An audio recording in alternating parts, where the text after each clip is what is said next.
Gloria a Dios. Adelante, adelante. Ajá. Un púlpito más alto necesitamos para él, ¿verdad? Mire qué altura que tiene. Yo me pongo al lado, ¿verdad? Gracias, pueden tomar asiento.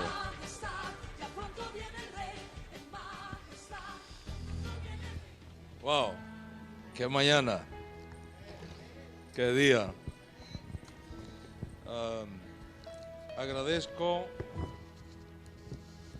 Agradezco profundamente la confianza del apóstol Gustavo Páez de permitirnos poder estar acá y compartir con la comunidad en este día de reunión que ustedes tienen.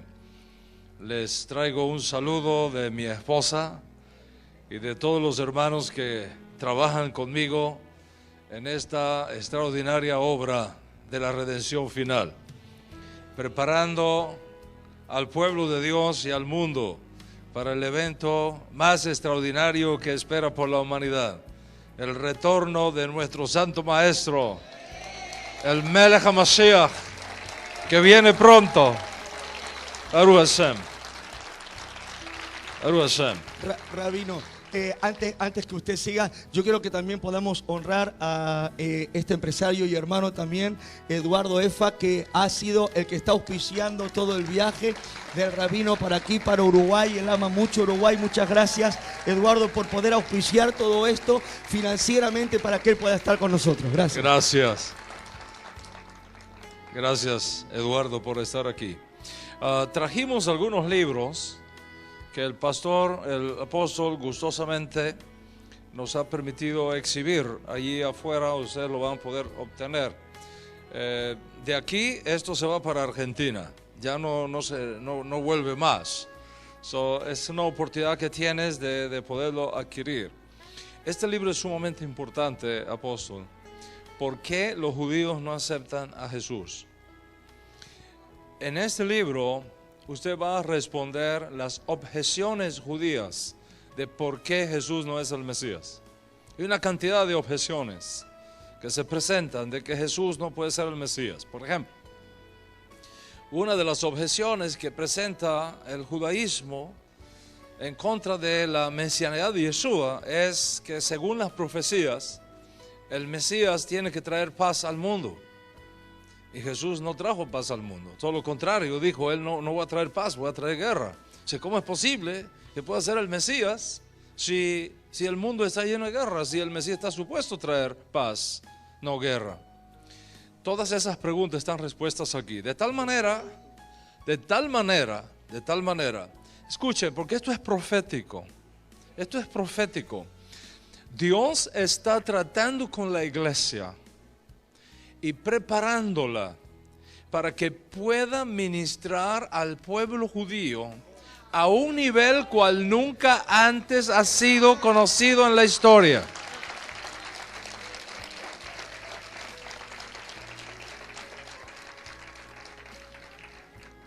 Sin embargo, la iglesia necesita aprender de sus raíces hebreas. Porque si tú no conoces de tus raíces hebreas, tú no tienes punto de encuentro para hablar con un judío. Es sumamente importante que entendamos eso. Voy a hacerte una demostración. ¿Quieres venir acá? Vente.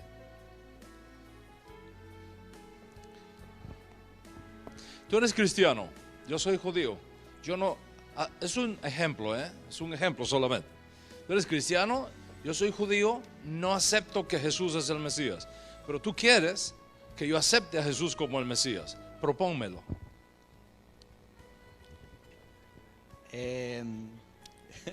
A veces nos quedamos sin palabras, ¿verdad? Propónmelo. Dame una invitación. Quiero invitarte a compartir mi amistad con Dios.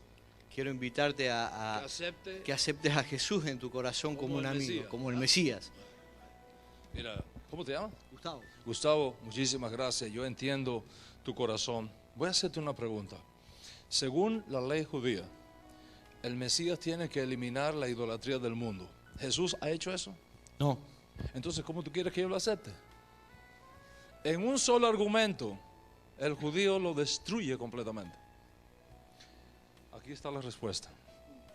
Te lo regalo. Gracias.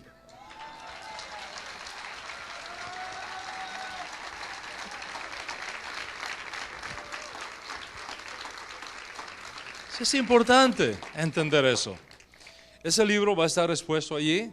Los que no se queden se van para Argentina. Argentina se va a llevar la bendición entonces. No la dejes que se la lleve Argentina.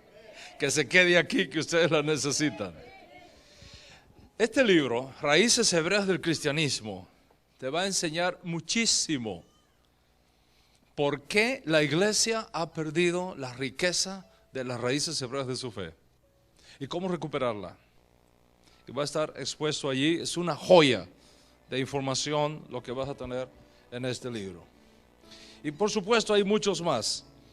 Para aquellos, este fue uno de los últimos libros que escribí antes que Obama alcanzara la segunda candidatura presidencial en los Estados Unidos. Es un libro profético, un caso para Israel. Cómo defender a Israel de tanto antisemitismo que hay en el mundo, conociendo la verdad de la historia que está detrás y que CNN no la publica. Entonces, es muy importante este libro profético. Y acá hay 3 libros que son importantísimos. ¿Quién tiene la autoridad? Esta es una entrevista que se hizo entre un protestante, un pastor protestante y un obispo, un sacerdote católico. Y después me invitaron a mí. Y entonces ahí está el resultado de esa entrevista. Imagínate lo que vas a encontrarte acá. Gálatas, el desafío del tercer milenio.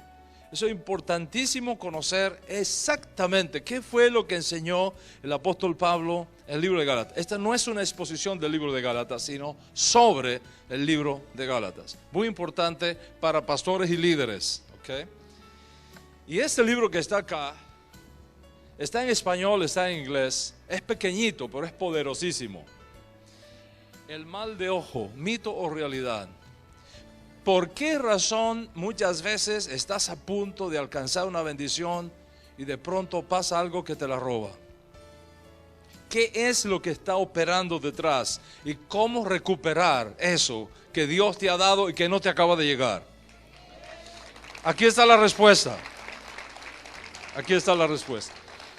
En fin, no quiero cargarles con más cosas. Al final, esta es una obra de arte espectacular, lo que tenemos acá.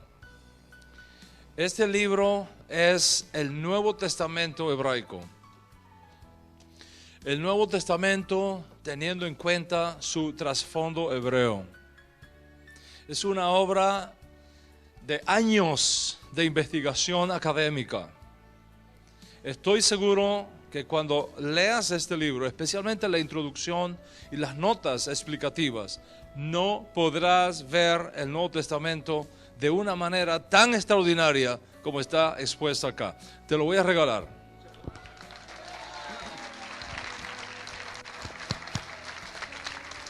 Muchísimas gracias. Muchísimas gracias por permitirme el honor con Eduardo de estar acá y compartir esta riqueza de la palabra del Amén. Dios Todopoderoso aquí con ustedes en este día. Gracias por regalarme estos, pero estos se los voy a comprar yo todos. Y me los llevo por la duda que me los saquen allá.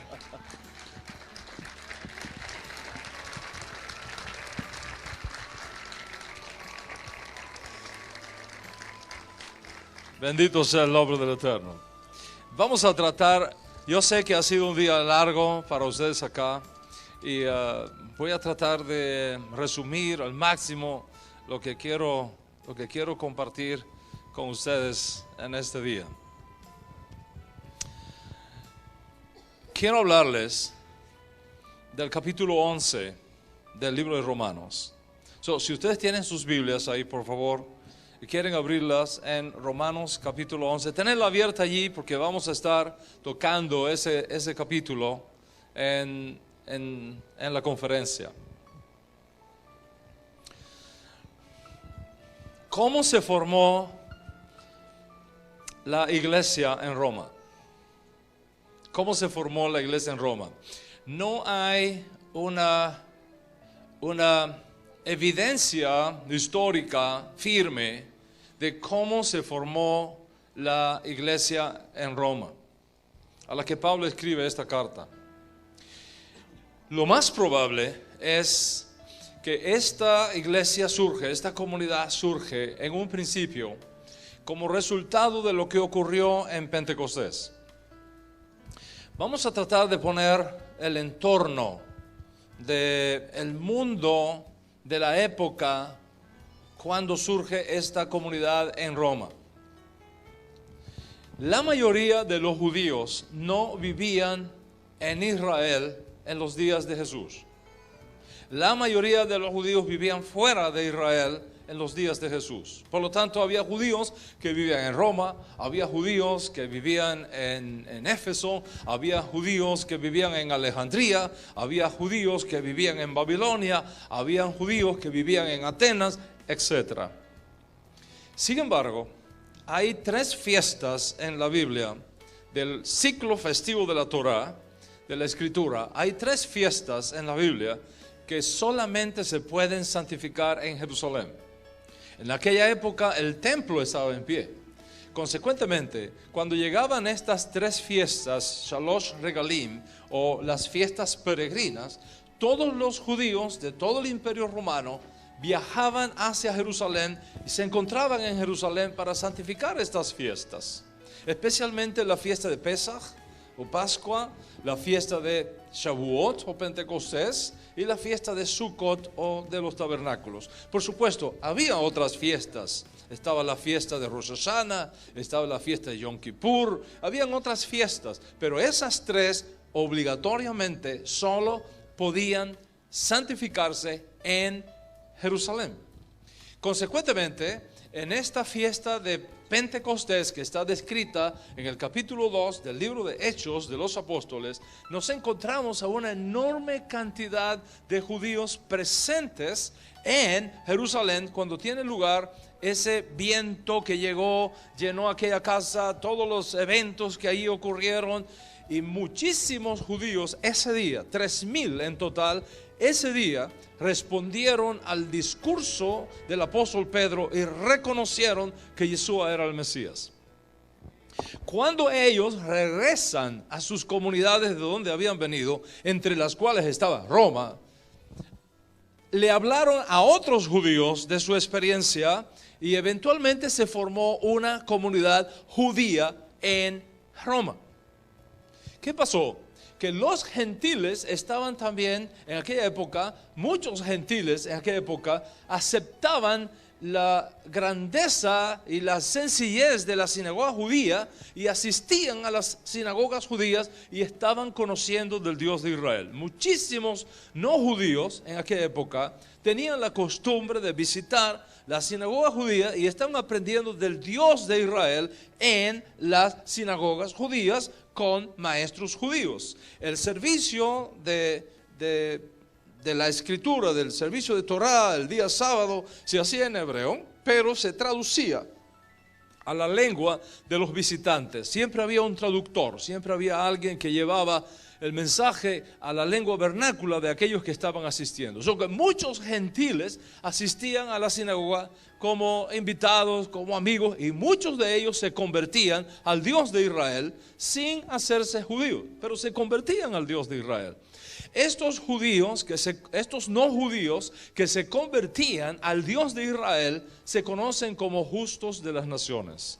Cada vez que usted lea en el Nuevo Testamento justos de las naciones, se refiere a no judíos que abandonaron sus ídolos, se convirtieron al Dios de Israel, pero no se hicieron judíos. Simplemente se quedaron como justos de las naciones. Por ejemplo, capítulo 10 de Hechos, usted lee allí de Cornelio, dice que era un justo, que oraba a Dios y hacía limosna, etc. Un justo. Cornelio el justo. ¿Qué quiere decir eso? Que Cornelio había experimentado la grandeza del Dios de Israel, se había convencido que el Dios de Israel era el único Dios verdadero y le servía como justo de las naciones. Y eso ocurría en todas las sinagogas, tanto dentro como fuera de Israel. De esta manera, la comunidad de judíos creyentes en Yeshua como el Mesías en Roma también recibió la visita de muchos gentiles que se convirtieron al Dios de Israel en Roma, en la capital del Imperio Romano.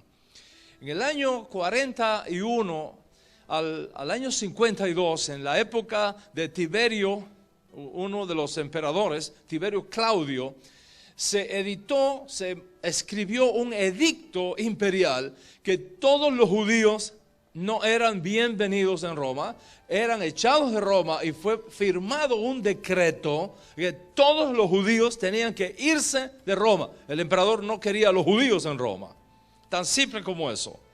Todos los judíos tuvieron que coger sus maletas, coger sus cosas e irse de Roma o enfrentaban la muerte. ¿Qué pasó entonces con la comunidad formada por judíos creyentes en Yeshua y por justos de las naciones en la comunidad de Roma? Se quedó sin judíos, se quedó sin los maestros judíos. Si usted va, por ejemplo, al capítulo 18 del libro de Hechos de los Apóstoles, es interesante cómo Pablo se encuentra en Corinto con Aquila y Priscila, que precisamente habían llegado de Roma por el edicto de expulsión del emperador Claudio. Cuando los judíos son expulsados de Roma y los maestros judíos se tienen que ir de Roma, los rabinos se tienen que ir de Roma, ¿quiénes se quedan al frente de la comunidad?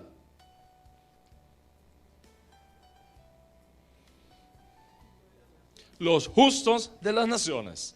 Los justos de las naciones se quedan al frente de la comunidad.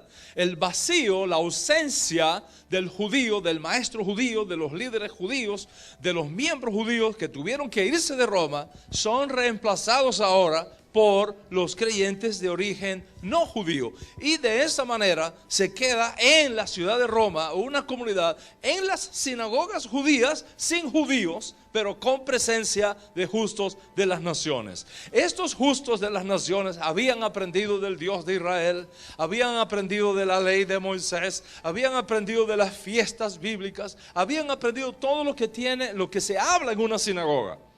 Ellos conocían, estaban familiarizados con eso, porque ahí asistían todos los días de Shabbat, todos los días sábado.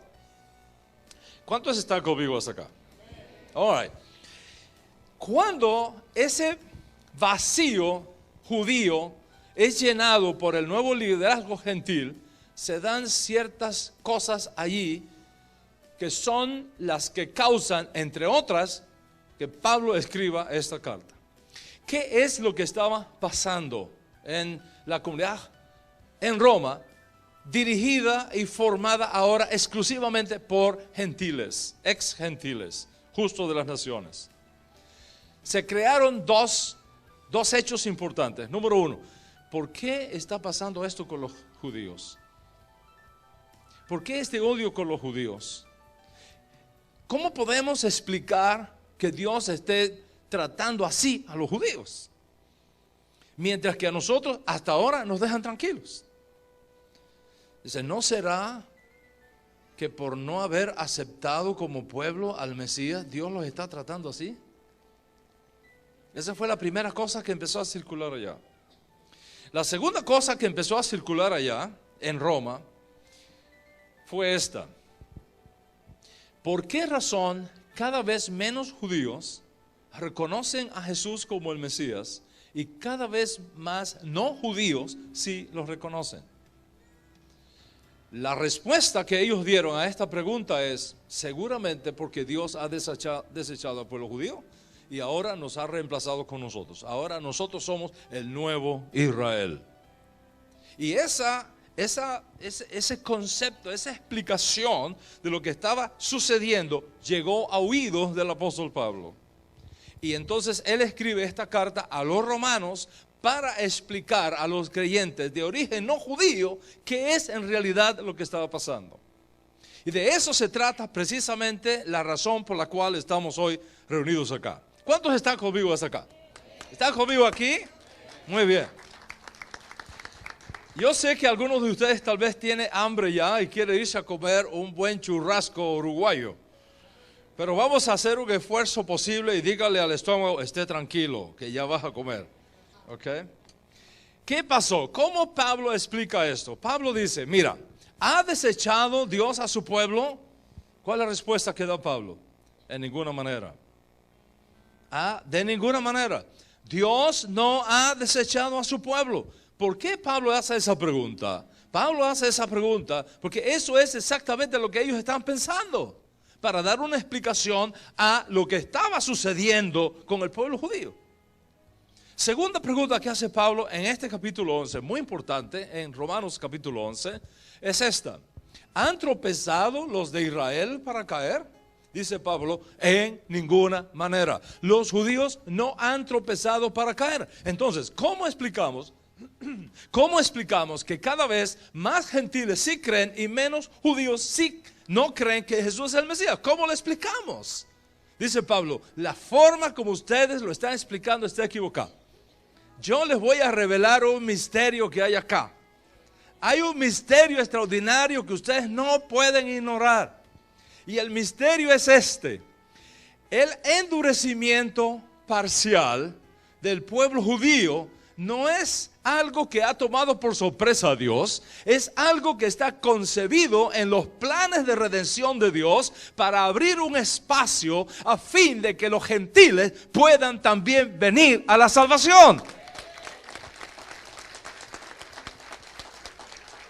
En otras palabras, si la nación de Israel, si los gobernantes de Israel en aquellos días, si el Sanedrín, si el Congreso judío de aquellos días, Anás, Caifás y todos aquellos líderes hubiesen reconocido que Jesús es el Mesías, la edad mesiánica habría sido establecida en Israel, pero el mundo se habría quedado fuera. Entonces, ¿qué pasó? Dios le puso un tropiezo al pueblo judío. Ustedes les gusta mucho el fútbol, ¿verdad? A mí me han dicho que aquí se mata hasta. Tienes que andar con mucho cuidado, ¿eh? Con el fútbol no te puedes meter. ¿Verdad que sí? Imagínate un juego de fútbol. Los judíos tenemos la pelota en la mano. Hicimos un movimiento. Tenemos el gol listo. Y cuando vamos a tirar, nos ponen una zancadilla y caemos y no entra la pelota. Así exactamente pasó con el pueblo judío. Dios, por misterios que les voy a mostrar en un momento, le escondió al judío la identidad mesiánica de Yeshua. La reveló solamente a unos pocos, con la mira de dar una oportunidad para que el mundo conociera del Dios de Israel y fuese salvo. Entonces dice Pablo, esto que está ocurriéndole al pueblo judío no significa lo que ustedes están pensando. No es que Dios ha desechado al pueblo judío. No es que Dios se ha olvidado del pueblo judío. No es que ustedes son el nuevo Israel sustituyendo al pueblo judío. No, es un misterio de redención por el cual por un tiempo Dios ha escondido la imagen de Jesús como Mesías de su propio pueblo, para que ustedes puedan venir al conocimiento del Dios de Israel. Y entonces, para ilustrar eso, el apóstol usa la analogía de dos olivos. Y eso es exactamente por qué pedí que tuviéramos estos dos árboles acá. Por supuesto, esto no es un olivo, creo que ni se parece a un olivo. Pero con el permiso de la imaginación de cada uno, vamos a imaginar que este es un olivo. Dice Pablo, hay un olivo que es natural y hay un olivo que es silvestre. Hay un olivo que es silvestre. Este va a ser el olivo silvestre a los efectos de la clase. Dice, ¿qué olivo es este? El olivo natural. ¿El olivo natural quién es? Israel. Israel es el olivo natural. Es un olivo que ha sido cuidado por Dios. Es un olivo que tiene pactos. Es un olivo que tiene promesas. Es un olivo que tiene alianza. Es un olivo que está fundamentado en un contrato entre el Dios de Israel y el pueblo de Israel. ¿Están conmigo hasta aquí? Ese olivo que ha sido cultivado, que está lleno de profetas, ese olivo que está lleno de palabra, ese olivo que está lleno de revelación, ese olivo que está lleno de promesas, ese es el Israel de Dios. ¿Quién sostiene ese olivo? Dios mismo. ¿Cuál es el concepto de Dios que hay aquí? Dios mismo lo reveló. Aquí no hay nada sucio, aquí no hay nada pagano, aquí todo es revelación del cielo. Pero tenemos ahora un olivo natural, silvestre, que es este que tengo a mi izquierda. Este olivo silvestre representa a las naciones del mundo. ¿Cuál es el Dios de este olivo? Los ídolos. ¿Cómo se sostiene este olivo? Paganismo. Aquí hay hechicería, aquí hay mentiras, aquí hay corrupción, aquí hay politeísmo, aquí está Zeus, Júpiter, el Eguá y el resto de los dioses de las naciones. Aquí está. ¿Cómo se sostiene ese olivo? Debido a la influencia hechicera, idólatra que viene de su propia raíz. Por eso se llama olivo silvestre. ¿Y qué hizo Dios? Dios puso en suspenso temporal al pueblo judío para dar una oportunidad que el mensaje de la redención llegara acá. Dice Pablo, esto es una palabra muy poderosa. Dice Pablo que de alguna manera el mensaje de la redención que llegó aquí por el endurecimiento parcial del pueblo judío abrió un compás de tiempo para que el mensaje llegara a los gentiles. No sabemos cómo te llegó el mensaje a ti, pero te llegó.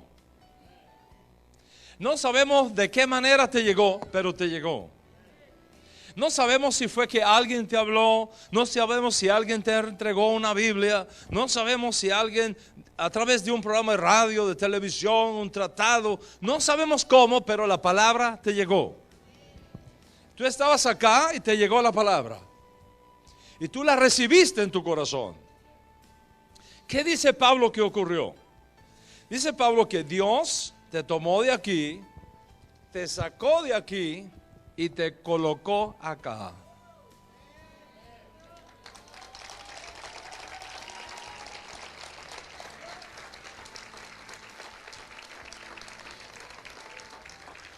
Dice Pablo, si tú siendo olivo natural fuiste injertado contra naturaleza en medio de las ramas, no te soberbezca contra las ramas, sino teme. Porque no eres tú el que sostiene este árbol, es la raíz la que te sostiene a ti. ¿Entiendes lo que estamos hablando? Entonces, ¿qué hizo el Espíritu del Dios viviente cuando tú recibiste la palabra? Tú que estabas acá, ¿qué hizo contigo? Te sacó de acá. ¿Y dónde te puso? Acá. ¿Y quiénes están acá? Acá está Abraham, acá está Isaac, aquí está Moisés, aquí está Isaías, aquí están los profetas, aquí está el Mesías, aquí está el apóstol Pablo, aquí está el apóstol Pedro, aquí están los apóstoles del Señor, aquí está el pueblo de Dios.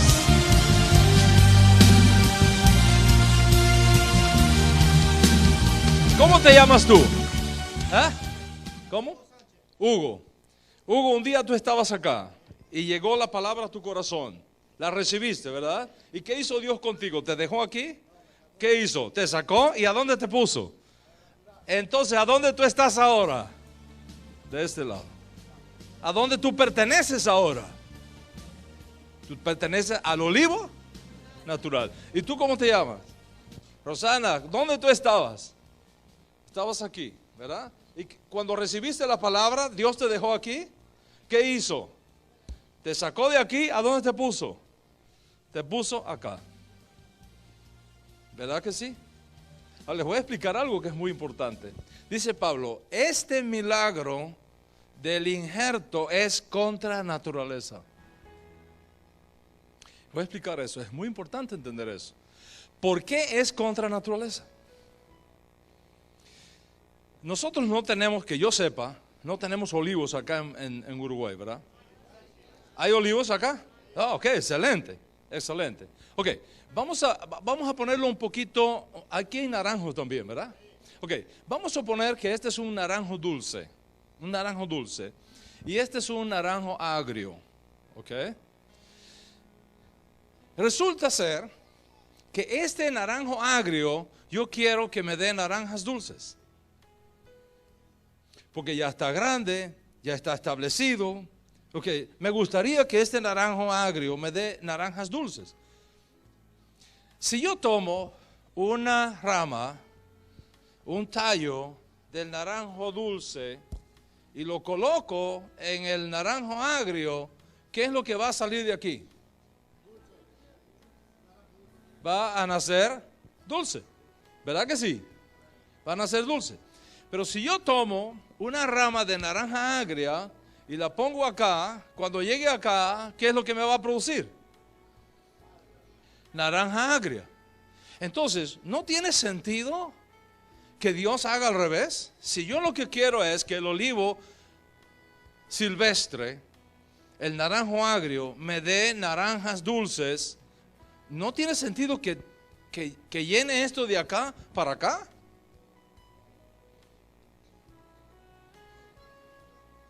En el mundo natural, ¿qué agricultor cometería el error de tomar naranjas dulces e injertarlas en un naranjo agrio para que el naranjo agrio dé naranjas dulces? Es imposible. ¿Sabe por qué? Porque la genética de la rama no cambia porque tú la pongas de un lugar a otro. Si tú tomas naranja agria de aquí y la colocas acá, te va a seguir dando naranja agria. Es contra la naturaleza. Y exactamente lo que es contra la naturaleza, Dios lo hizo contigo. ¿Sabes por qué? Porque el Dios que nosotros servimos supera las leyes de la naturaleza. Es un Dios que se mueve en el mundo sobrenatural. ¿Estás conmigo acá? ¿Qué hizo Dios? Dios te sacó de aquí, que eres un naranjo agrio, te colocó acá y ocurrió un milagro. ¿Cuál es el milagro? Estás dando aquí naranjas dulces. Naranjas dulces.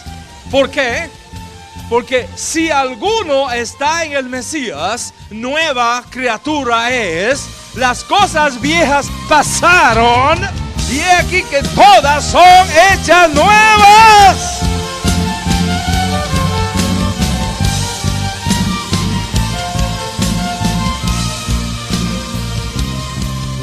¿Entiende lo que estamos hablando? Hasta ahora todo está muy bonito, ¿verdad? La historia comienza a ponerse triste. ¿Cómo les parece que después que mueren los apóstoles, gente de Roma volvió a sacar la idea antigua de que los judíos habían sido desechados y que ellos son ahora el nuevo Israel? Y empezó a darse una teología de la transferencia. Y empezaron a decirle a los cristianos, escucha bien, empezaron a decirle a los cristianos, ustedes no tienen nada que hacer acá con los judíos. Los judíos fueron desechados. Los judíos fueron eliminados por Dios. Ya ellos no tienen parte ni suerte. Ahora nosotros somos el nuevo Israel. ¿Y sabe qué pasó? Comenzaron a sacar a los cristianos que estaban injertados acá y sembrarlos en otro árbol. Y empezaron a ponerlos acá. Empezaron a sacarlos de aquí. Dios los había puesto aquí. Y ahora comienzan a sacarlos y ponerlos acá.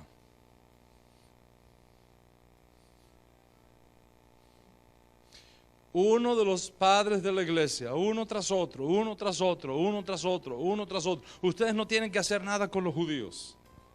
Ustedes no tienen que practicar nada de los judíos. Nosotros no tenemos que saber nada de los judíos. Imagínate que surgió uno de los padres de la iglesia, llamado Justino Mártir, porque murió, lo mataron, por eso se llama Justino Mártir, que tuvo un diálogo con un rabino en el siglo II.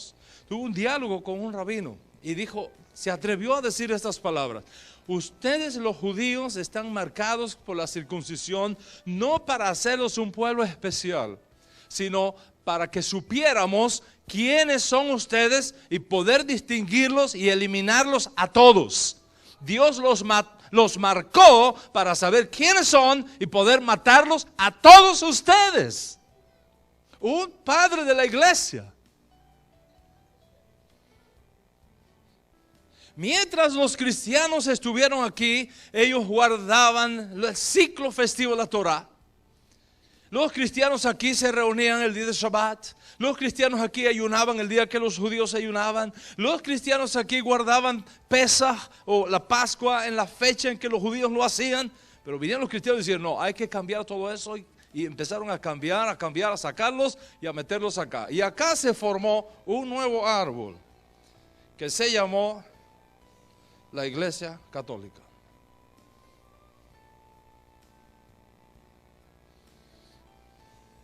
Y ahí se fue formando. Sacaban a los cristianos de acá, los judíos están condenados, no tengan nada que ver con los judíos, y vénganse para acá. Aquí en este libro, creo que se lo llevaron, Raíces Hebreas del Cristianismo, hay un capítulo que se llama Los gentiles quieren ser grandes.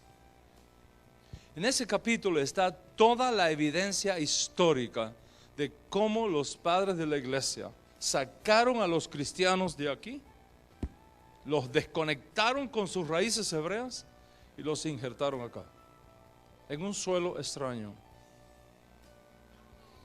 Búscame ahí, por favor, los gentiles quieren ser grandes, en el índice. Y poco a poco fueron dejando sus raíces hebreas, incorporándose acá. Totalmente desconectados de la riqueza que aquí había originalmente. En el año 325 hubo una reunión de obispos cristianos y pusieron un documento que yo se los voy a leer en un momentito. ¿Ya lo conseguiste? En ese documento, yo lo sé de memoria, quise usarlo como testimonio, pero lo tengo aquí en la cabeza. En ese documento, Constantino escribe una carta a todos los cristianos. Una carta que usted puede documentarla históricamente. En esa carta, ¿lo encontraste? No te vayas, quédate aquí conmigo. Ven. Los gentiles quieren ser grandes.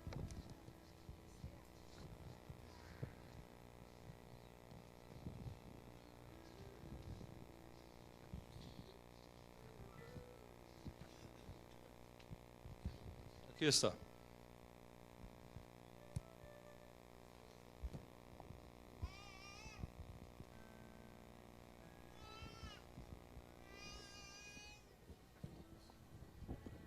¿Puedes leer sin lentes? ¿Me quieres leer eso, por favor? Escuchen la carta. Aquí. Abriendo experimentos. Aquí.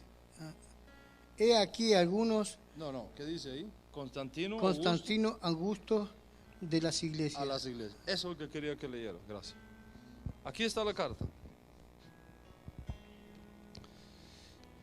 Es un documento histórico.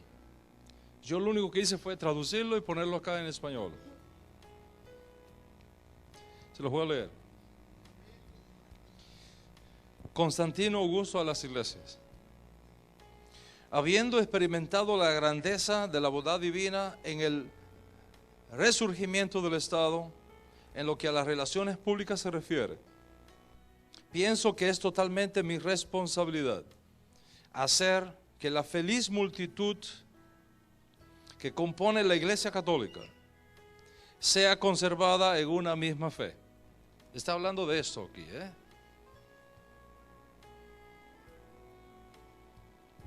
Sea conservada en una misma fe. Por el amor y la armonía de nuestra común devoción al Dios Altísimo. En cuanto a lo concerniente al más sagrado día de Pascua, fue decretado por el consentimiento común de todos los obispos cristianos que se reunieron en Nicea. Fue decretado por el consentimiento común que debe ser celebrado el mismo día en cada lugar. Esto es para que sea más hermoso y más venerable por medio de un festival por el cual hemos recibido la esperanza de la inmortalidad, por lo cual deberá ser observado por todos de la misma manera. Nos ha parecido a todos que sería algo indigno guardar esta tradición de la más alta solemnidad, siguiendo la costumbre de aquellos judíos inmundos y miserables. ¿Estás escuchando? Voy a repetirlo. Dice, nos ha parecido a todos que sería algo indigno guardar esa tradición de la más alta solemnidad, siguiendo la costumbre de aquellos judíos inmundos y miserables, quienes habiendo manchado sus manos con tan horrible crimen, es decir, mataron a Cristo, tan horrible crimen, están además totalmente ciegos en sus mentes. ¿Es correcto entonces que rechazando las prácticas de ese pueblo, ¿lo ves? Rechazando las prácticas de ese pueblo, rechazando las prácticas de ese pueblo, nosotros,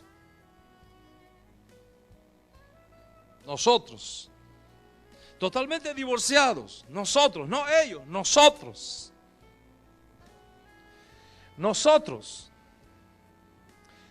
perpetuemos a todas las futuras generaciones.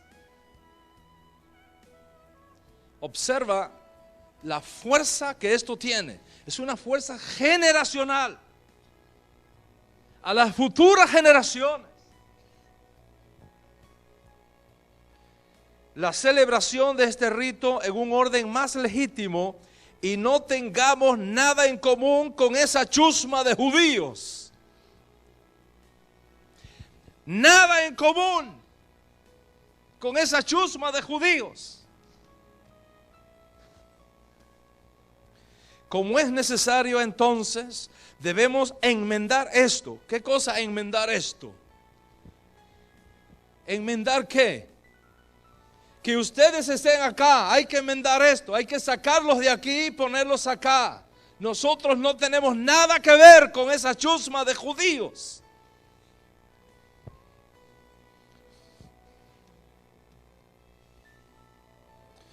Como es necesario entonces, debemos enmendar esto para no tener nada compartido con las costumbres de aquellos patricidas y asesinos de nuestro Señor. Por lo tanto, como la forma más apropiada ha sido establecida por todas las iglesias occidentales y las sureñas y orientales, ha sido decidido que esto sea así, y yo mismo me he prometido que este arreglo tenga vuestra aprobación. O sea, que la costumbre que prevalezca esté en armonía con la ciudad de Roma.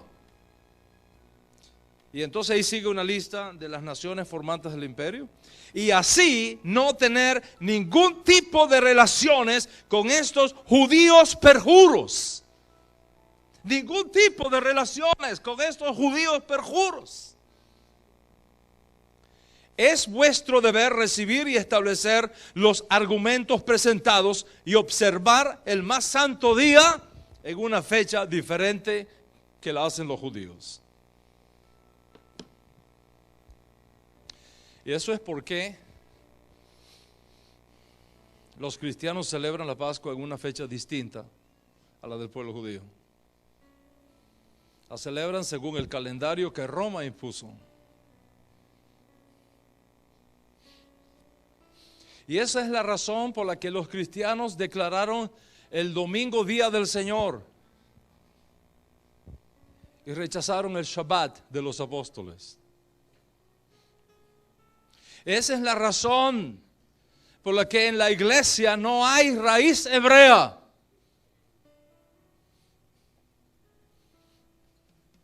Porque alguien, a partir de la muerte de los apóstoles, comenzó un proceso de sacar a los cristianos de aquí y conectarlos acá.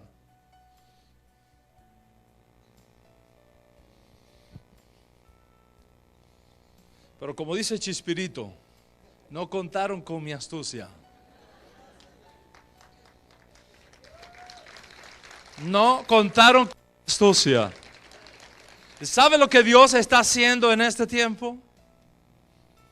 Dios está diciéndole a estos buenos cristianos que fueron engañados, que fueron robados de su riqueza hebrea, que fueron robados de su rica savia del olivo natural. Dios los está llamando en este tiempo y les está diciendo: salid de en medio de ella, pueblo mío, y no seáis más partícipes de sus plagas. Salid de en medio de ella, pueblo mío. Dios está mandando una palabra profética al mundo. Prepárense para lo nuevo que Él tiene para este tiempo final de redención.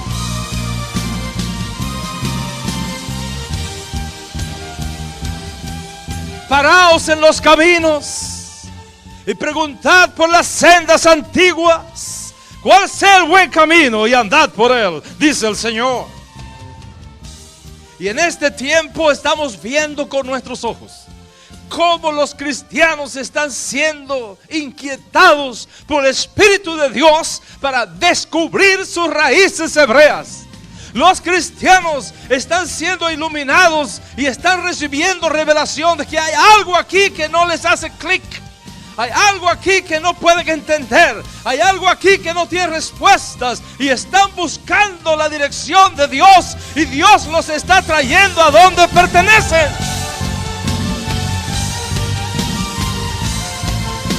Los cristianos no son enemigos de Israel. Son parte de la familia de Dios.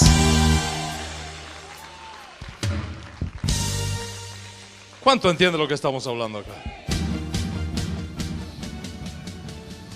Una vez que tú entras acá, comienzas a recibir la grandeza de la afluencia de esta savia del olivo natural. Empiezas a entender la escritura desde una perspectiva hebrea cual nunca antes. Cual nunca antes. Te voy a dar 2 ejemplos para concluir. Dice el Señor: si tu ojo es bueno, todo tu cuerpo está lleno de luz. Pero si tu ojo es malo, todo tu cuerpo está en tinieblas. ¿Qué significa eso?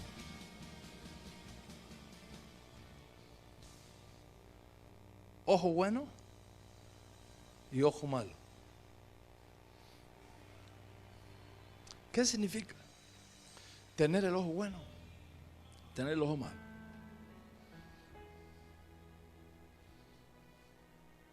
Vaya a mirar todos los comentarios cristianos sobre ese texto y te vas a asombrar de las respuestas. Hasta en la iglesia católica venden unos azabaches para cuidar a los niños del ojo malo, basado en esta declaración de Jesús.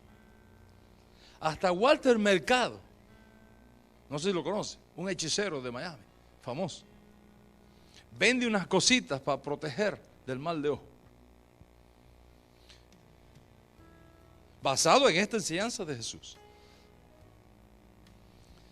Pero cuando tú tomas ese texto y lo colocas aquí adentro, entonces tiene otro significado completamente diferente. Y ese significado es lo que permite que tú entiendas la escritura. Y cuando tú entiendes la escritura que viene de su savia hebrea, el corazón tuyo arde por dentro. Te voy a explicar rápidamente qué es lo que esto significa. En los días de Jesús estaba el mercado. No habían las pesas para pesar los productos como ahora los tenemos, con pesas sofisticadas, electrónicas. ¿Cómo se hacía? Era muy rudimentario. Eran simplemente 2 balanzas se colocaba un peso aquí, se ponía peso acá, y cuando estaban parejas, ahí estaba el peso que estaba acá. Tan simple como eso. O sea, cuando la gente iba al mercado, aquí a comprar, por ejemplo, trigo, ok, iban, dame, aquí es kilo o libra. Kilo. O sea, dame 2 kilos de trigo. Se ponía una pesa acá de 2 kilos, se ponía a echar trigo acá hasta que estuviese parejo. Y aquí entonces hay 2 kilos de trigo. ¿Me sigue? O sea, ¿cómo se medía? Al ojo. Entonces el dueño decía, dale, un poquito más, un poquito más, un poquito más. Pero había, ya sé que eso no existe ahora, pero en aquella época había comerciantes que no eran muy honestos. Ya eso no existe, ya eso se superó, ¿no? Pero en aquella época todavía. O sea, todavía no había llegado, cuando decía, ya tiene los 2 kilos. No, le faltaban gramos. Y le iban robando a este 10 gramos, al otro 15 gramos. ¿Sabe cómo se conocían esos negociantes? Del ojo malo. Por el ojo, porque tenía que mirar con el ojo. Decían ojo malo. Pero habían otros comerciantes, como es la mayoría aquí en Uruguay, Baruch Hashem, que eran honestos. Veían que llegaba, pero no solamente eran honestos, eran generosos. Y decían, ponle un poquito más para estar seguro. Y le daban 1, 2, 5 gramos más a la gente. A ellos le decían ojo bueno. Entonces, cuando la mamá enviaba a un niño al mercado, le decía, cómprame 2 kilos de trigo. Cuídate del ojo malo. ¿De qué tenía que cuidarse? Del sinvergüenza, ¿verdad? Tenía que cuidarse de ese. ¿Y a dónde tenía que ir? Al ojo bueno. ¿Quién es el ojo bueno? El honesto y el generoso. Entonces, ¿qué está diciendo Yeshua? Yeshua está diciendo, si tu ojo es bueno, si tú eres una persona honesta y si tú eres una persona generosa, la gloria de Dios va a venir sobre ti. Entonces, tú no necesitas una cosita negra aquí para que te proteja. Lo que necesitas es ser generoso y ser honesto. Y cuando tú actúas con honestidad y con generosidad, abres un canal de bendición por donde la gloria del Dios de Israel desciende sobre ti.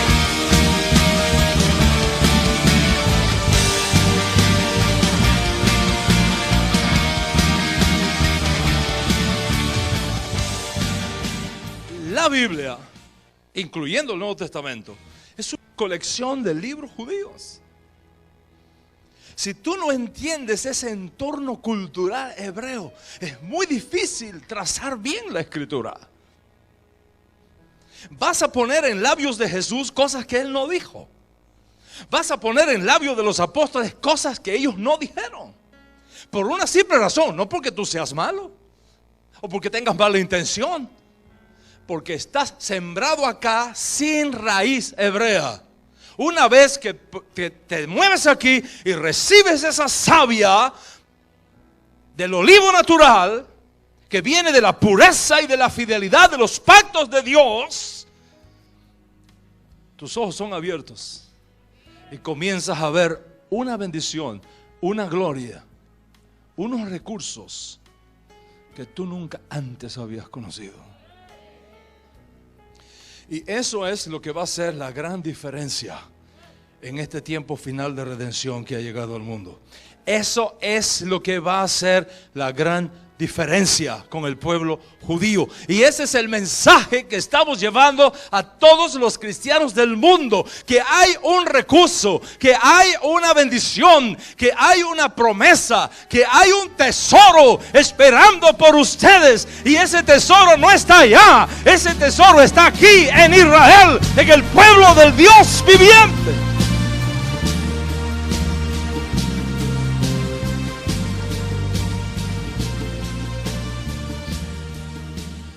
¿Hay algún venezolano acá? Perfecto. Entonces voy a hablarles en venezolano. Oye, chamo, Dile al pana que no sea pichirre, deje ir a los pavos. ¿Qué significa eso? Oye, chamo, dile al pana que no sea tan pichirre y deje ir a los pavos. ¿Verdad? Ahora tú te vas a un diccionario etimológico y buscas pavo, familia de las aves, multicolor. Dice, está hablando de los pavos, de esa ave que tiene plumaje muy hermoso, excelente. Pero ¿y qué cosa será pichirre? Bueno, pichirre y pavo tienen una relación. De pronto pichirre es el pichón del pavo. Y entonces tú haces tu exégesis y das tremenda conferencia y la gente te aplaude. Pero había un venezolano. Después que tú terminas la conferencia, se acerca el venezolano y te dice, ¿me permite hacerle una corrección? ¿Cómo se va a hacer una corrección? Si yo hice una investigación exhaustiva. Es que yo soy venezolano y en Venezuela eso no significa eso. ¿Cómo que no? ¿Y qué significa? Mire, quiere decir, dile a tu papá que sea generoso, le dé dinero a los muchachos porque hay una fiesta. ¿Cómo le parece? Pero si tú no conoces la cultura venezolana, tú no entiendes eso. Si les hablo en cubano, no. Oye, Nahue, el tipo tenía el techo malo y le endiñaron una lágrima de San Pedro por los cairos. Explícame, ¿qué es eso? Le rompieron los ocairos con una lágrima de San Pedro y el tipo tenía el techo malo. Si tú no eres cubano y no conoces la cultura cubana, tú no entiendes, te pasa por encima. Porque las palabras tienen significado solamente en su entorno cultural. Dios trajo la Biblia, Dios trajo la Escritura y Dios trajo la revelación a través del pueblo judío. Y si tú no conoces esta riqueza, tú te expones a perder esa riqueza y no solamente a perderla, a interpretarla mal y llegar a conclusiones que están 1000 años luz de lo que Dios quiso decirte. Hoy es tiempo de redención, hoy es tiempo de volver a casa y tomar toda esta riqueza que Dios tiene para ti, por una simple razón. Según la Escritura apostólica, tú no eres extranjero ni advenedizo, sino conciudadano de los santos y miembro de la familia de Dios.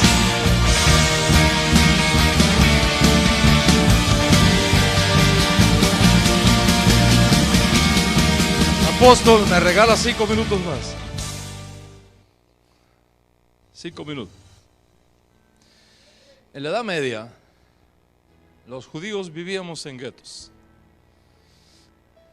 La iglesia, que tenía el poder político y civil, no nos permitía hacer negocios, no nos permitía que los niños fueran a la escuela, no nos permitían ni siquiera ser testigos en un juicio para defendernos. Vivimos en guetos, en ciudades cerradas. Y los obispos de aquella época se fascinaban humillando a los judíos. Disfrutaban humillándonos y abusando de nosotros. Y una de esas formas era a través de los debates públicos con los obispos. Entonces los obispos invitaban a uno que viniera a debatir con él en la plaza pública. Y había un problema. Si le ganabas, habías ofendido a la iglesia y te azotaban, te ponían una multa. Y si perdías, eres un hereje y te ponían una multa y te azotaban. No importa si ganaras o perdieras. O sea, ningún judío quería ir a esos debates porque no había forma de ganarle al obispo.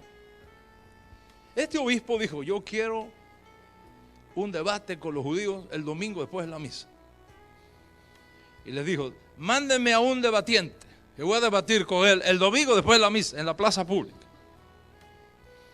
O sea, los judíos no querían, nadie quería ir a debatir. ¿Quién va a querer ir? Va a perder de todos modos. Como no apareció ningún debatiente, El obispo se encolerizó y dijo: si mañana no me dicen quién es para que el domingo venga a debatir, les quemo todas las casas. Ya la cosa se puso seria. Entonces los judíos se reunieron y dice: bueno, ¿quién de nosotros es el que más sabe? Encontraron que había un zapatero que sabía leer. Dice: tú eres entre nosotros el más sabio, tú eres el que tiene que ir. No, no te ocupes que nosotros te vamos a curar las llagas después de la paliza. No te ocupes, pero es mejor que tú sufras y no que nos quemen todas las casas. Dice el judío zapatero: todo por Israel. Y se van al debate.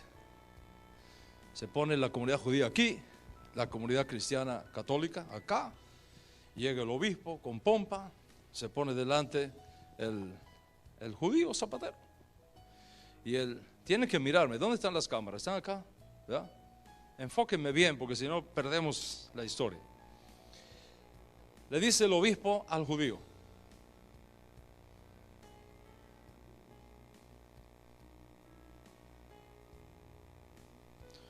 el judío lo mira y le hace.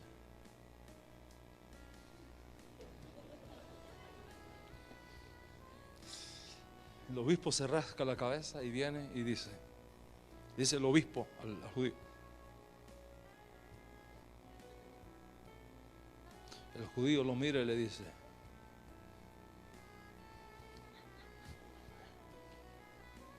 el obispo se rasca la cabeza y viene de nuevo y hace así.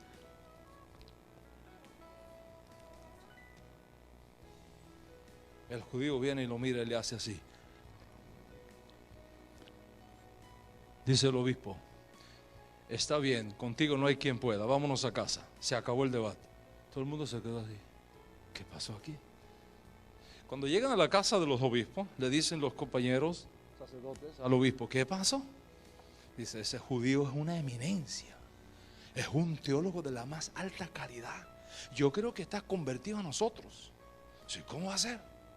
Sí, le dije: Dios existe en 3 personas: Padre, Hijo y Espíritu Santo. ¿Y qué me dijo? Pero es uno solo. Está claro, el tipo está claro. Wow. ¿Y qué más? ¿Y qué más? Le hablé no solo de la inmanencia, le hablé de la trascendencia de Dios. Le dije: Dios está en todas partes. ¿Y qué me dijo? Aquí también. El tipo está clarísimo. ¿Y qué más? ¿Y qué más? Estaban los sacerdotes.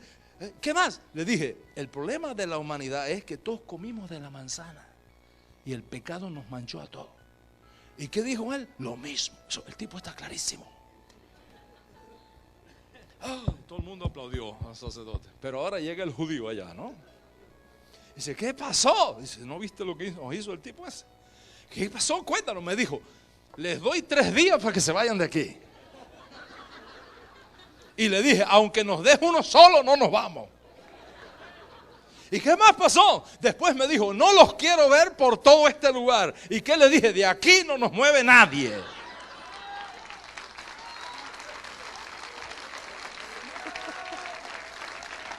¿Y qué más? ¿Y qué más pasó? El hombre tenía hambre y dice: me voy a comer. Yo también me dije: me voy a comer.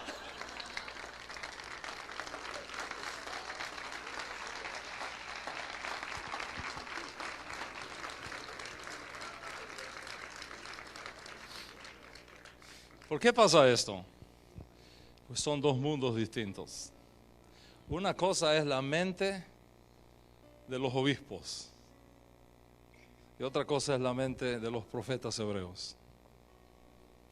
Una cosa es la mente de los filósofos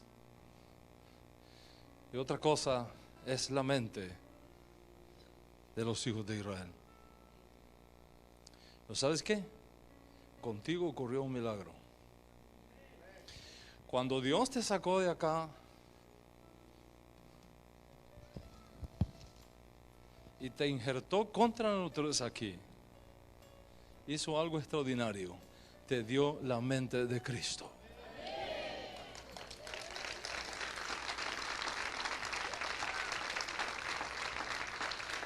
Te dio la mente del Mesías. Y tú la tienes, solo que tienes que descubrirlo. Está dentro de ti, cerca de ti está la palabra, en tu boca y en tu corazón. Tú lo tienes, ya Dios lo hizo.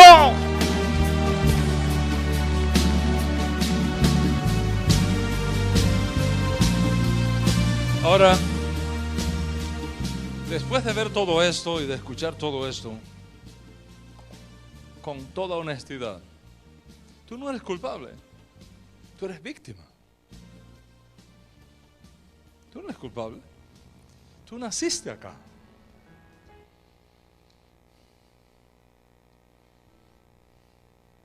Pero Dios te está llamando a que te muevas para acá, donde tú perteneces.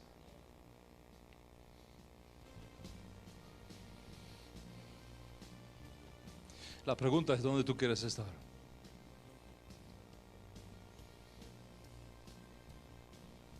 Voy a hacer 3 declaraciones muy poderosas. Y voy a pedirte, con el permiso del apóstol, que si después de escuchar estas 3 declaraciones, tú sientes que eso es tuyo y el Espíritu te revela que eso es tuyo, las firmes con la confesión de tu alma. Porque la confesión es la firma del alma. Y cuando tú firmas algo aquí abajo, actúas allá arriba, una fuerza poderosa que trae esa bendición sobre ti y no hay nadie que te la quite.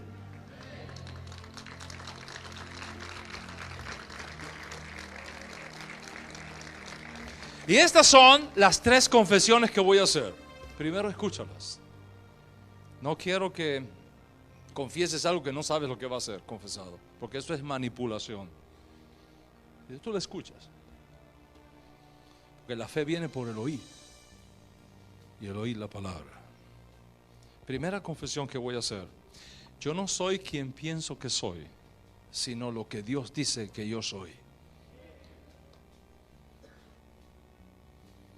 Segunda declaración: yo no estoy donde pienso que estoy, sino donde Dios me ha colocado. Y tercera declaración: yo no tengo lo que pienso que tengo, sino lo que Dios ya me ha dado.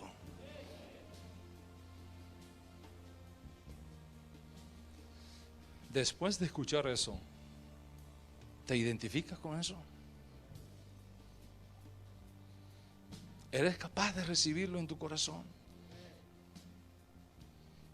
Escúchalo otra vez. Yo no soy lo que pienso que soy, sino lo que Dios dice que yo soy.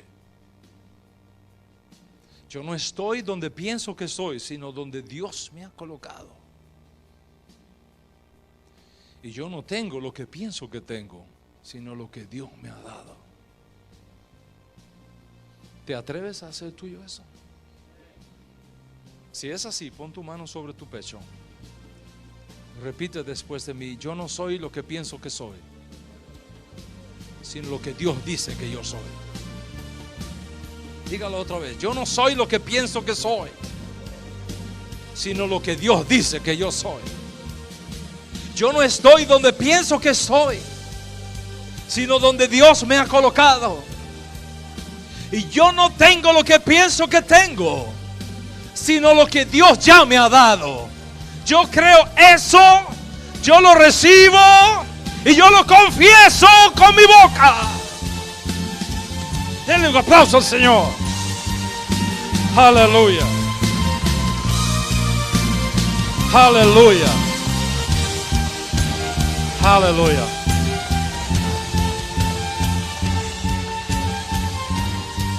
Pero ¿sabes qué? ¿Sabes qué? Es posible que haya alguna persona aquí que después de escuchar todo eso me dice: Rabino, a la verdad que reconozco que yo todavía ni siquiera aquí estoy acá.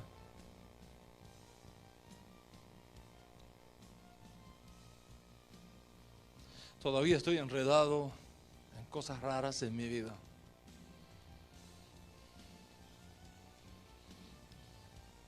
No tengo paz.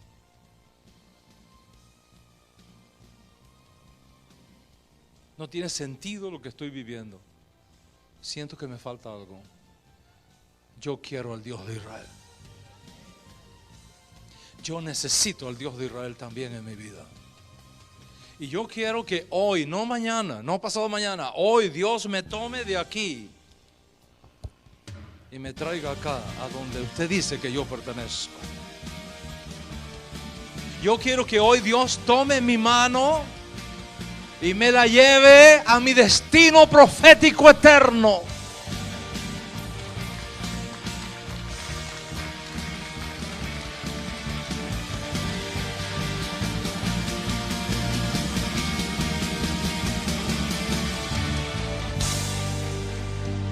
¿Sabes la única cosa que Dios pide de ti? Que te arrepientas. Te arrepientas. ¿Y sabes lo que significa arrepentirse? Arrepentirse viene de una palabra hebrea, no viene del griego. El griego es una traducción. Antes que existiera la lengua griega, ya Dios le estaba diciendo a su pueblo: arrepiéntanse. No tiene nada que ver con el griego. En hebreo, arrepentimiento, teshuvah. Teshuvah. ¿Sabes qué quiere decir teshuvah? Teshuvah viene de dos palabras griegas que quiere decir preguntar y obtener una respuesta. ¿Eso qué quiere decir? Preguntar y obtener una respuesta. En otras palabras, Dios, ¿qué es de mi vida? ¿Qué sentido tiene mi vida? ¿A qué vine yo a este mundo? ¿Por qué vivo en este mundo? ¿Para dónde yo voy a ir después que pase de este mundo? Con todas tus preguntas no respuestas, no respondidas, con todas tus inquietudes, con toda tu historia terrible, o quizá no tan terrible, pero sin sentido. Hoy, al venir aquí con tus preguntas y escuchar tus respuestas, las que Dios te ha enviado, entonces tú puedes presentarte delante de Dios y decirle: yo vengo con mis preguntas, respuestas, y creo que tú eres el único que me puedes ayudar, tú eres el único que me puedes perdonar, tú eres el único que me puedes salvar, tú eres el único que me puedes sacar de este hoyo donde yo estoy, tú eres el único. Vengo con una respuesta y me presento delante de ti, para que tengas de mí misericordia.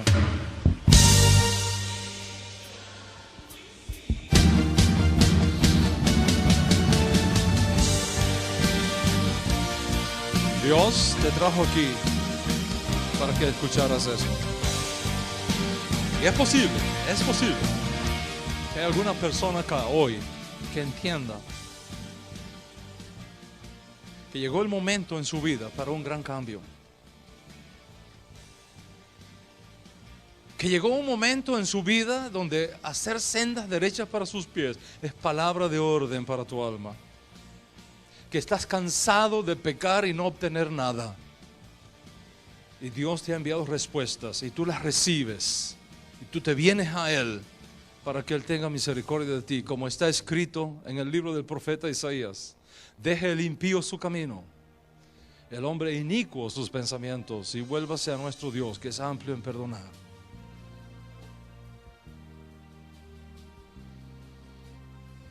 Dios te ama, quiere tener misericordia de ti, quiere volver a encauzar tus caminos por la senda de la redención, de la vida eterna, del perdón, de la paz y la prosperidad, de la salud y el bienestar para tu alma. No solamente para este tiempo presente, sino también para el mundo por venir.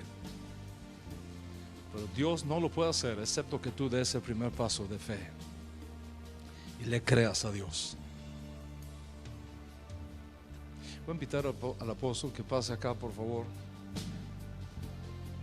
Tú conoces este pueblo maravilloso que está acá. Aquí hay gente que necesita de Dios. Aquí hay gente que necesita hacer teshuvah, tomar esa respuesta que Él te ha dado y decidir por lo que permanece para siempre, por el Dios de Israel, por su Mesías, por la paz y por la vida eterna. El apóstol te va a invitar y vamos a orar por ti. Cierre sus ojos allí donde se encuentra. O mire, discúlpeme, ábralos. Yo quiero hacer esta invitación. Este es el momento de poder permitir que Dios te arranque de acá y que te inserte acá. Yo he experimentado esto. Dios ha aumentado mi sabiduría, mi bendición. Dios ha transformado mi vida porque yo decidí un día que Dios me arranque de allá y me pusiera acá. Y todos los destinos de Dios, los propósitos se activaron en mí para la gloria de Dios. Y esto va a ser para ti. En el día de hoy, de repente viniste a acompañar a tu madre, de repente usted vino a acompañar a su cónyuge, pero Dios te trajo en este lugar para poder plantarte acá y comenzar a transformarte. Por eso, mientras todos mantenemos nuestros ojos cerrados allí donde nos encontramos, gloria a Dios, yo quiero orar. Si usted quiere ser trasplantado y comenzar a vivir, aleluya, una vida nueva y recibir en el corazón, la Biblia dice que si confesares con tu boca que Jesús es el Señor y te arrepintieres de tu corazón, aleluya, de todos tus pecados, aleluya, tu vida será salva, vendrás a Dios. Por eso, si usted quiere en el día de hoy arrepentirse de sus pecados, ser trasplantado, comenzar a recibir todo lo que Dios tiene para usted, aleluya, todas las bendiciones y todo el propósito, levante una mano al cielo bien en alto, aleluya, levante bien en alto tu mano. Yo quiero orar al Señor por tu vida, quiero pedir a Dios por usted, aleluya, bien en alto, bien en alto. Bien en alto, si usted quiere en este día arrepentirse de sus pecados, ser trasplantado, gloria a Dios, aleluya, del olivo silvestre al olivo natural, al olivo verdadero, bien en alto, levanta tu mano, no la bajes. En segundo lugar, no bajes su mano. En segundo lugar, yo quiero orar al Señor por todas las personas que hoy quieren realmente arrepentirse porque se han apartado y de repente, como nos dijo aquí, gloria a Dios, nos ministraron en esta hora, el rabino nos dijo de que estás luchando y de repente estabas en la iglesia pero nunca fuiste trasplantado. Levanta tu mano al cielo para la gloria del Señor. Vamos a orar a Dios. Y toda persona que en esta hora tiene su mano levantada, gloria a Dios, yo quiero que abras tus ojos, no bajes tu mano, gloria a Dios, bien en alto, levanta tu mano, bien en alto, déjeme que yo le mire. Dios le bendiga, Dios te bendiga, Dios te bendiga, Dios te bendiga, Dios te bendiga, Dios te bendiga, Dios te bendiga, Dios te bendiga, Dios te bendiga, Dios te bendiga, gloria a Dios. Hay madres también, hay hijos acá, Dios le bendiga, hay muchos, bien en alto, levanta tu mano. Quiero que hagas algo, que por favor vengas por un minuto, vamos a orar con el rabino junto con él por vos. Gloria a Dios, venía aquí adelante, deje su lugar, venga rapidito acá, vamos a orar al Señor mientras nos acompaña con adoración. Por favor, bien en alto, venga con su mano en alto, vamos a orar. Si usted es padre de ese hijo, agárrele de la mano y tráigalo acá también. Si usted ha venido con su hijo, si tú trajiste a tu madre, ven y acompañarla. Vamos a orar al Señor, vamos a pedir a Dios, aleluya, bien en alto, con tu mano en alto, ven aquí adelante, vamos a orar, vamos a orar, vamos a orar a Jesús, vamos a orar al Señor, aleluya, gloria a Dios. Este es el día en donde Dios te trasplanta. Este es el día en donde Dios te trasplanta. Y todos aquellos que ya están plantados en el olivo verdadero, dale gracias al Señor. Dale gracias al Señor, porque yo vengo declarando sobre tu vida, aleluya, que se activan todos los propósitos de Dios, lo de los profetas, lo de los apóstoles, todo lo que Dios realmente tiene para tu vida. Bien en alto, levanta tu mano al cielo. Aleluya, aleluya, gloria a Dios. Damos gracias a Jesús, damos gracias al Señor. Aleluya, damos gracias a Jesús. Levante bien en alto tu mano, levanta bien en alto tu mano. Gloria a Dios, damos gracias a Jesús. La iglesia nos ayuda. Usted que está aquí adelante, gloria a Dios, cierre sus ojos. Repita conmigo esta oración, usted que está aquí adelante. Bien fuerte, en voz bien alta. Diga conmigo, Padre Celestial. Dígalo fuerte, Padre Celestial. Yo te doy, la iglesia nos ayuda, Padre Celestial. Yo te doy gracias por este día. yo reconozco que soy un pecador y que mi pecado me separa de ti. Padre celestial, en esta hora, yo confieso con mi boca que Jesús es el Señor, y que Dios Padre envió a Jesucristo a morir por mis pecados, y que al tercer día resucitó de entre los muertos. Y Señor, ahora yo te recibo en mi corazón como mi Señor y como mi Salvador.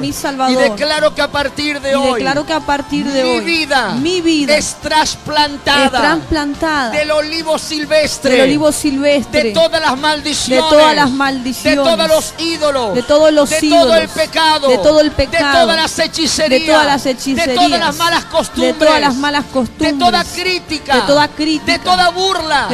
Y me arrepiento, Dios, de haber vivido de esa manera. Y me vuelvo al único y verdadero Dios. Y a partir de hoy, mi vida será bendecida. Te doy gracias. Amén.